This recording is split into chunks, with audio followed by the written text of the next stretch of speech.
দাঁড়ান সবাই, দাঁড়ান, চুপ করেন, দাঁড়ান। হ্যাঁ ভাই বলেন। আপনাদের সব সমস্যাটা কি হয়েছে? চিল্লাচিল্লি করেন কেন? দেখেন না আমার দাদা বিয়ে করে আনছে। দাঁড়ান দাঁড়ান, আপনি কথা বলেন না, একজনের কথা বলেন। কি হয়েছে, সমস্যা কি? দাদা আমি সেই এলাকার চেয়ারম্যান, আচ্ছা আচ্ছা, মান সম্মান নিয়ে বসবাস করতেছি। এই যে আমার বাবাটা, এই যে আপনার আব্বাই যে, হ্যাঁ এই আমার বাবা, হ্যাঁ এই যে দুইটা ছেলে নাতি নাতকুর, এই যে পোলার মানে বউ। আপনার দুই ছেলেই যে, হ্যাঁ এই দুই এই যে নাতিপুতি, ছেলে, এই নাতিপুতি, হ্যাঁ এই পোলার বউ। আচ্ছা, এরা সবাই থাকতে হ্যাঁ কি একটা বিয়ে করে নিয়ে আসছে। তারপর কম বয়সী মায়েদের আপনি বলেন আমার মান সম্মান কোথায় থাকবে? সুবহানাল্লাহ, হায়রে কলিকা, ছাগলে চাটে শিয়ালেরও গাল, হায়রে খোদা। এই বয়সে আপনি করতে বিয়ে? বিয়ে এই যে আপনার দিয়ে পুঁতি পর্যন্ত আছে? হ্যাঁ সব আছে, সব আছে। এই যে নাতিপুতি সব আছে। এ থাকতে আবার বিয়ে করছে? আবার বিয়ে। আপনি এলাকার চেয়ারম্যান, আমি এলাকার চেয়ারম্যান, আপনার মান সম্মান তো প্লাস্টিক হয়ে গেছে। মান সম্মান না, আমি ঘরতে মুখ দেখাইতে পারবো না। আচ্ছা যাই হোক, দাঁড়ান আমরা একটু কথা বলুন। এই আপনি কি বিয়ে করছেন সত্যি সত্যি? হ্যাঁ সে আমার স্ত্রী। তা আপনার এই যে এত কিছু থাকতে আপনি বিয়ে করতে গেলেন কেন এই বয়সে?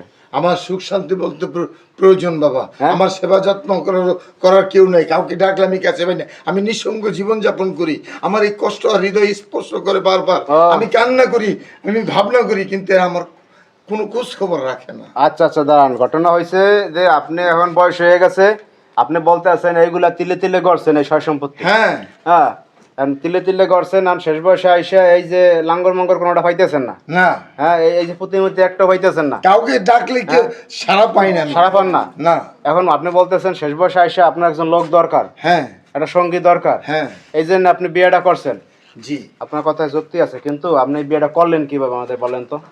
আজকাল মোবাইলের যুগ, হুম। ওর সাথে আমার মোবাইলের সম্পর্ক হয়েছে। মোবাইলের সম্পর্ক হয়েছে? হ্যাঁ, হায় রে ওর খোদা। ওকে আমাকে ভাই ভালো লাগে, ভালোবাসে। আরে এই মেয়ে তুমি এই দাঁড়ান, এই দাঁড়ান, এই আপনি করেন কি? আপনার বাড়ি কোথায়? আমার বাড়ি হচ্ছে টাঙ্গাইল, আমি গার্মেন্টসে চাকরি করি।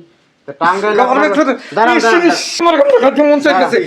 গার্মেন্টসের মেয়ে বিয়ে করে নিয়েছে। দাঁড়ান, দাঁড়ান, একটু উত্তেজিত হইও না, দাঁড়ান আমি কথাটা বলি। আপনি গার্মেন্টসে চাকরি করেন, হ্যাঁ তা আপনি এই যে মুরব্বিরে বিয়ে করছেন, মানে আপনার বুঝলাম না, আপনার মাথাটা ঠিক আছে হ্যাঁ আমার মাথা ঠিক আছে। না? ওনার সয় সম্পত্তির লোভে আপনি আসছেন? না না না, ওনারে আমি ভালোবাসি, ওনার সাথে আমার প্রায় 4 বছর যাবত রিলেশন। ওরে আল্লাহ, ভালোবাসা মানুষ পারে নাই বুড়ে বেটা রে। হ্যাঁ, আর দাদু তুমিও হ্যাঁ চুপ থাকো তোমরা। ঘটনা হয়েছে আপনার পোলা নাতিপুতি কেউ আপনার বাড়িতে রাখবে না, একবার বাড়ি করে দেবে, সোজা তাদের কথা। হ্যাঁ, আপনি কি করবেন? আমি আইন বলবে, সমাজ বলবে, বাড়িঘর, টাকা পয়সা, সম্পদ কার, সেই অনুযায়ী আমি আমার বাড়িতে সয় থাকবো। সম্পত্তি কি আপনার নামে আছে? হ্যাঁ সবকিছু আমার নামে। এখন ঘটনা হয়েছে ছেলে মেয়ে বড় হয়ে গেলে এটি আমাদের এখন। না, আমি তোমাদেরকে দিলে তোমাদের বলতেছি বাইরে আমি তোমাদের কিছু দেইনি। ধাক্কা বাইর করুন। শূন্যতা পূরণ করতে পারো না তোমরা।